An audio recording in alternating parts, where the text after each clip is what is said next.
நிதியமைச்சராக இருந்து பணியாற்றியவர். ஒரு அரசு தேர்தல் நேரத்தில் அறிவிக்கின்ற திட்டங்கள் அனைத்தும் 5 ஆண்டு இறுதி வரையிலும் அதற்காக என்னென்ன திட்டங்களை நாம் நிறைவேற்ற வேண்டுமோ அதை நிறைவேற்றுவோம். நீங்கள் சொல்வதைப் போல 3 மாத காலத்தில் ஒரு சரித்திரம் படைக்க இயலாது. நீங்கள் அப்படி சரித்திரம் படைத்தால் நீங்கள் சொல்லுங்கள்.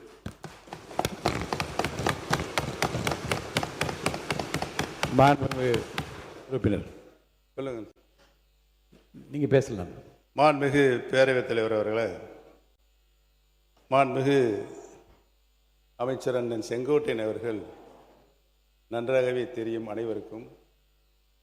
தேர்தல் அறிக்கையில் சொல்லப்பட்ட வாசகங்களை, வாக்குறுதிகளை இந்த அரசு பொறுப்பேற்றிருக்கின்ற புதிய அரசு, முதல் முறையாக பொறுப்பேற்றிருக்கின்ற அரசு தங்களது தேர்தல் அறிக்கையினை தங்களுடைய முன்னோடி திட்டமாக இந்த சட்டமன்றத்தில் கூட அறிவித்திருக்கலாம்.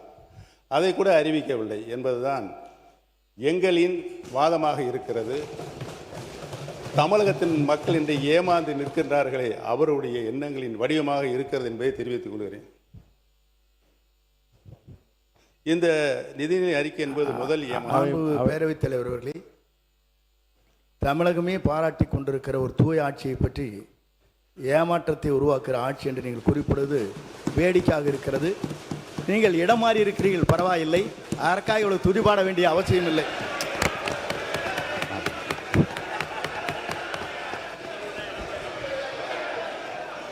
மாண்புமிகு பேரவைத் தலைவர்களே, அந்த இடத்தை அவர்தான் முதலில் மாற்றியவர் என்பதை நான் இங்கு தெரிவித்துக் கொள்ள கடமைப்பட்டிருக்கிறேன். மாண்புமிகு கல்வித்துறை அமைச்சர் பேசுறத முதல்ல கவனிங்க. என்ன அங்க பார்த்து கவனிச்சர். மாண்புமிகு பேரவைத் தலைவர் அவர்களே, மதிப்பிற்குரிய முன்னாள் முதல்வர், பாசத்திற்குரிய சகோதரர் மூத்த உறுப்பினர் அவர்கள் பேசும்போது இடத்தை முதலில் மாற்றியவர் நம்முடைய அமைச்சர் என்றார். ஆனால் பாருங்க என்ன ஆச்சரியம்னா, இடத்தை மாற்றிய போதும் அவர் இதயத்தின் அருகே இருந்த அந்த நிழல் படத்தை மாற்றவே வேண்டாம் என்று சொன்னவர் எங்களுடைய வெற்றி தலைவர். ஆனால்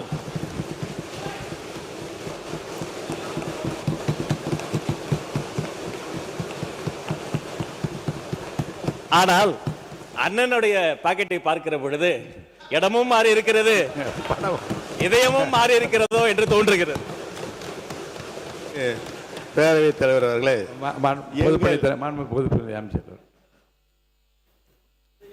எங்கள் மாண்புமிகு பேரவைத் தலைவர் அவர்களே, எங்கள் அண்ணன் செங்கோட்டையன் அவர்கள் இடம் மாறி இருக்கலாம். ஆனால் புரட்சித் தலைவி அம்மா அவர்களை இன்னும் தன்னுடைய இதயத்தில், தன்னுடைய சட்டை பையில் இன்னும் வச்சிருக்காரு. ஆனால் புரட்சித் தலைவி அம்மாவால் முதலமைச்சராக்கப்பட்டவர் இன்றைக்கு அவருடைய சட்டப்பையில் யாரோட புகைப்படம் இருக்கிறது தமிழ்நாட்டு மக்களுக்கு தெரியும். அமைச்சர்களுக்கு பதில் சொல்வதற்கு நேரம் இருக்கிறது, காலம் இருக்கிறது. நான் பேசி முடித்தவுடன் நீங்கள் சொல்ல வேண்டிய கருத்தை சொன்னால் அனைவரும் ஏற்றுக்கொள்ள. அடுத்தது நீங்க பேசலாம். எங்களுடைய இதயத்தில் நிலையாக வைத்திருக்கிறோம். திராவிட இயக்கத்தினுடைய பரிணாம வளர்ச்சியாக பேரறிஞர் பெருந்தகை தந்தை பெரியார், பேரறிஞர் அண்ணா, முத்தமிழறிஞர் கலைஞர், புரட்சி தலைவர் மக்கள் தலைவர் எம்ஜிஆர், மாண்புமிகு நல்லாட்சி நடத்திய அம்மா அவர்கள், இவர்களை எல்லாம் எங்கள் இதயங்களிலே நாங்கள் என்றைக்கும் எங்களுடைய கடைசி காலம் வரை வைத்திருப்போம் என்பதை தெரிவித்துக் கொள்கிறேன். படத்தை காட்சி ஏமாற்றுகின்ற பழக்கம் எங்களுக்கு இல்லை என்று தெரிவித்துக் கொள்கிறேன். அவை முன்னவர். மாண்புமிகு பேரவைத் தலைவர் அவர்களை, 3 முதலில் முதலமைச்சராக இருந்தவர் அம்மா காலத்தில். அவர் இப்போ அது எப்படி பேசிக் கொண்டிருக்கிறார் என்பது நாடென்று சிரித்துக் கொண்டிருக்கிறது. இருந்தாலும் கூட நான் சொல்கிறேன், புரட்சித் தலைவரும் புரட்சித் தலைவர் அம்மாவும் எடுத்த திட்டங்கள் என்ன, அவர்கள் அரசியல் ரீதியாக சொன்ன வார்த்தைகள் என்ன? இருங்க சொல்லி முடிக்கணும். இருங்க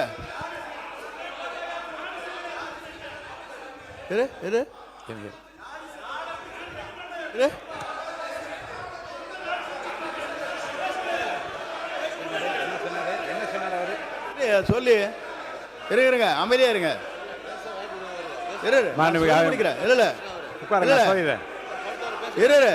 ஏனுங்க நான் சொல்ல முடிக்க வரைக்கும் விடுங்க. உட்காருங்க. உட்காருங்க, நான் சொல்ல போறேன், முடிவு சொல்ல போறேன். உட்காருங்க, இல்லைங்க, நான் என்ன உட்காருங்க, இருங்க. இருங்க. அவை முன்னவர் உட்காருங்க, உட்காருங்க.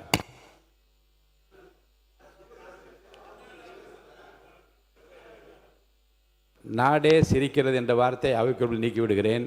மாண்பு உறுப்பினர் அனைவருக்கும் ஒரு செய்தி. மாண்பு உறுப்பினர் முன்னாள் முதலமைச்சர் பேசுகிறார். நல்ல நயமான நல்ல கருத்துக்களை நகைச்சுவையாக எல்லாம் ரெண்டு பக்கம் மாறிக்கொண்டீர்கள். இந்த பிரச்சனையை தோட்டு விட்டு அவரை நான் பேச அனுமதிக்கிறேன். தொடர்ந்து பேசலாம்.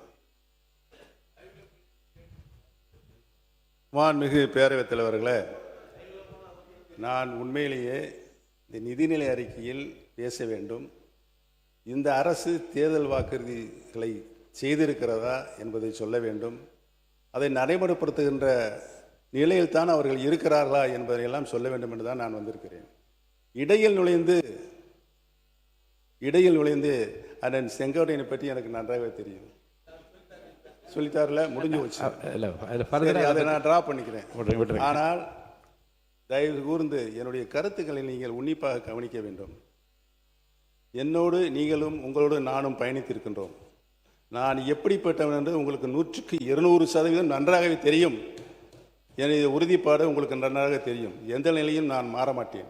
என்னுடைய நிலை திராவிட இயக்கத்தினுடைய பரிணாம வளர்ச்சியாக தான் சுற்றி வந்து கொண்டிருக்கும். நன்றாக தெரிந்து கொள்கிறோம். பேரறிஞர் அண்ணா அவர்கள் இருந்து இன்று வரை இந்த மன்றத்தில் நான் ஒன்றை மட்டும் சொல்லிக் கொள்கிறேன். இந்த மன்றத்தில் நான் சட்டமன்ற உறுப்பினராக நின்று கொண்டிருப்பதற்கு காரணம் திராவிட இயக்கத்தின் பரிணாம வளர்ச்சியாக இன்றைக்கு வீட்டிருக்கின்ற கடந்த 5 ஆண்டு காலம் தமிழகத்தின் உரிமைகளை என்னாலும் நான் விட்டுக் கொடுக்க மாட்டேன் என்ற ஆட்சியிலும் கட்சியிலும் தொடர்ந்து போராடி கொண்டிருக்கின்ற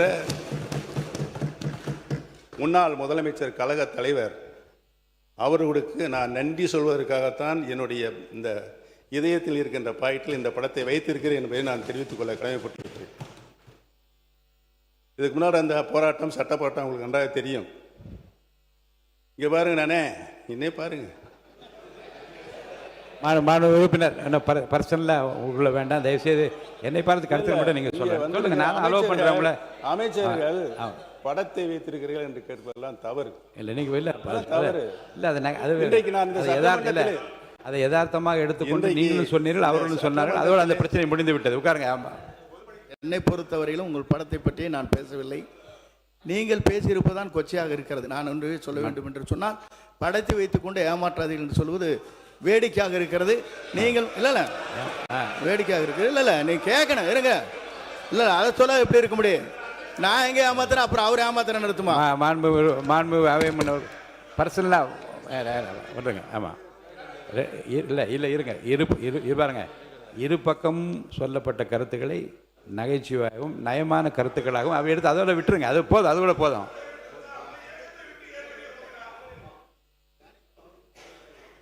எடுத்துக்கொள்ளுமாறு நான் கேட்டுக்கொள்கிறேன். இந்த இரண்டையுமே